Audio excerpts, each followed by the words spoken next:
States, in any urban center, there's multi-ethnicity, multicultural, multi-class, which is supposed to be true everywhere.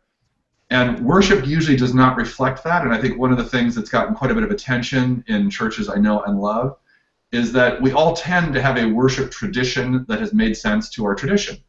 And so for the longest time, vineyards in the U.S. at least, they were so transformative in their view of worship. I think that is not true now. I think the insight that John Wimber and other vineyard worship leaders had 25 years ago has won in America. So most churches believe in contemporary worship and all the things that Vineyard did well.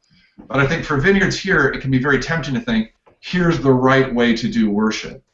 And I think that tends to reinforce a certain white, Southern Californian boomer culture, which tends to put a very big wall around who can be reached. Because worship is it's a heart language. Music is a heart language. And so we found if people come into settings that have a very defined worship culture and an unreflectively defined worship culture, it actually creates a fairly large bounded set that will drive the congregation to be smaller, to be monoethnic, to usually be of a similar age range, and it'll get very specific. And the only way to have the offer of Jesus through that church go broader is to be a bit more reflective about worship as a culture, not worship as a theological commitment. Because obviously we share the commitment that worship's important and very powerful and needs to be great, but unreflectively just proceeding with the cultural assumptions of our tradition we have found to be destructive to the mission of the gospel. To have three different streams in our worship consciously is a helpful thing.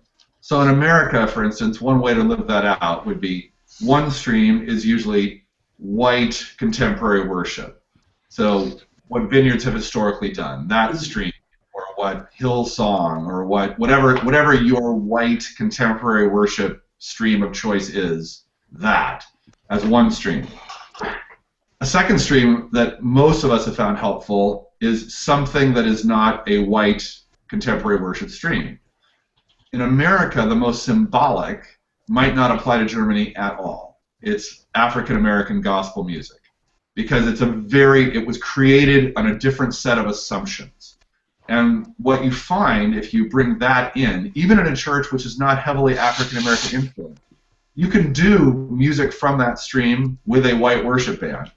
But even just bringing it in, it brings different moods. White worship streams in America, at least, tend to have a value on earnestness, where what it does, it kind of gets you hunkered down. God, I want more of you. I want intimacy. I give all of myself to you. I want more. It's a kind of a hunkering down, earnest emotion.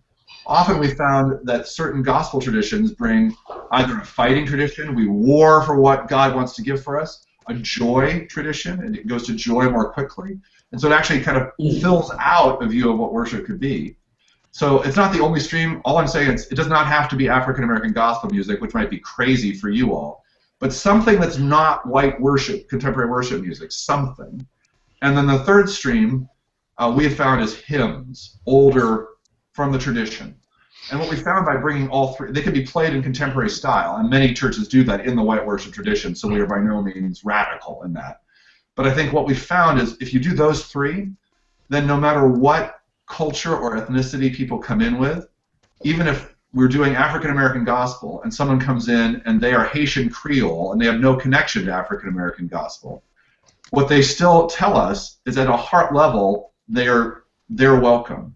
Because whatever our culture is, we're not insisting on it. We're aware there are other cultures in the world that have a contribution to make.